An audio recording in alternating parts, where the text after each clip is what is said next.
Breathing meditations and trauma. As somebody who suffers from PTSD, as well as traumatic brain injury, trauma, and I'm also a lifelong asthmatic, breathing meditations can be challenging.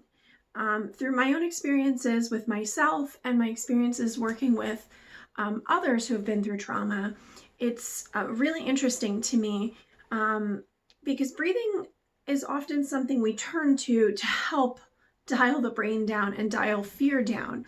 But when there's instances of trauma, what I find is that if we focus directly on the chest first, oftentimes people are remembering the movement of their chest and the panic and the fear.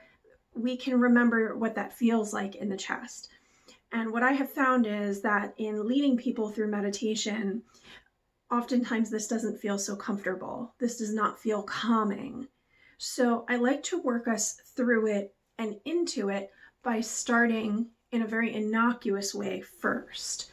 So I start with focusing on the air entering and exiting through the nose, because when do we ever think about that unless we have a stuffy nose and we're having trouble breathing through our nose? So it's a very safe place to start. It's just noticing temperature, movement in and out of the nose. And then I work us down to the chest very gently once we're already in a calm state. And then eventually we can go into the deeper breathing, which brings you down to belly breathing, which is diaphragmatic breathing, which musicians often know about this if you're a wind player.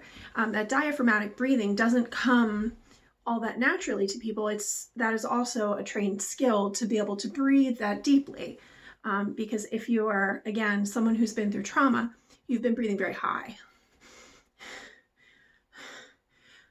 And you can see the shoulders coming up and down. So what we want to try to do is circumvent that by starting with the nose, working down to the chest, and then eventually down to the belly breathing.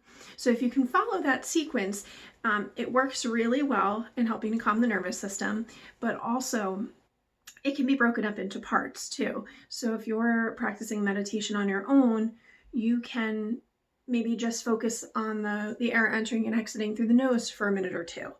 Or maybe you want to focus on the chest or the belly. They can be broken apart or done together. But I recommend that if you are new to meditation, I really think that the best way to do it is to start with the nose and work your way down into the deeper breathing.